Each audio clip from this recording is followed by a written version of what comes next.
Welcome back to Sally Melodies classroom where we learn basic music. Today we have something very different. Remember we said that in music there are so many symbols. Some of them we cannot even exhaust at this level. But we have common ones that we have been looking at. Now today we have other symbols. They are called accidentals. Accidentals. What are accidentals in music? This is a symbol that indicates the alteration of pitch. Sometimes in music, we are required to alter the notes to get the correct pitch. Again, this is a symbol that indicates the alteration of a pitch. Sometimes in music, we are required to alter the notes to get the correct pitch.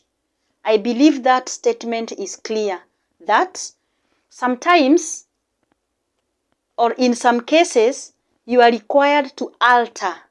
You are required to alter a little bit of the pitch of a note or a tone in order for it to sound the way it should, depending on the maybe tonal color, to bring out the tonal color.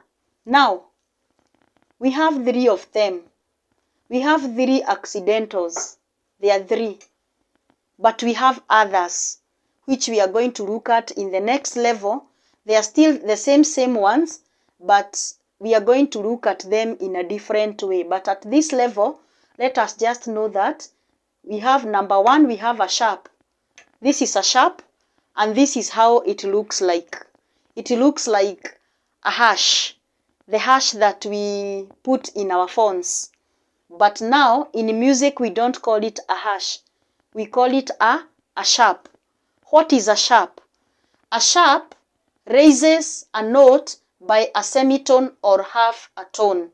In some books, you will find them saying a semitone, and in other books, they will say half tone. It's all the same. So do not get confused. If you see in some books they talk about half tone, it is the same as semitone.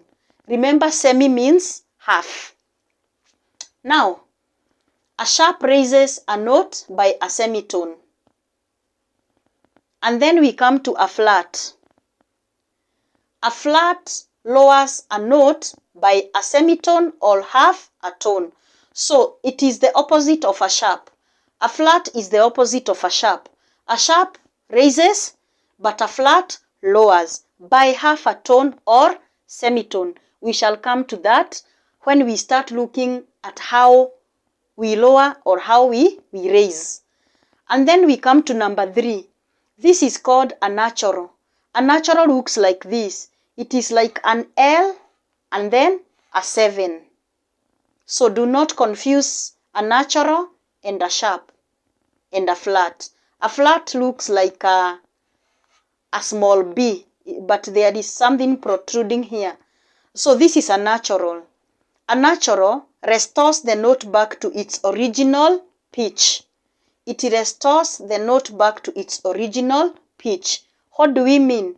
We mean that we can have a piece of music, we sing, and then maybe we have been singing a G or an F that has been raised by a semitone, a G and a sharp there.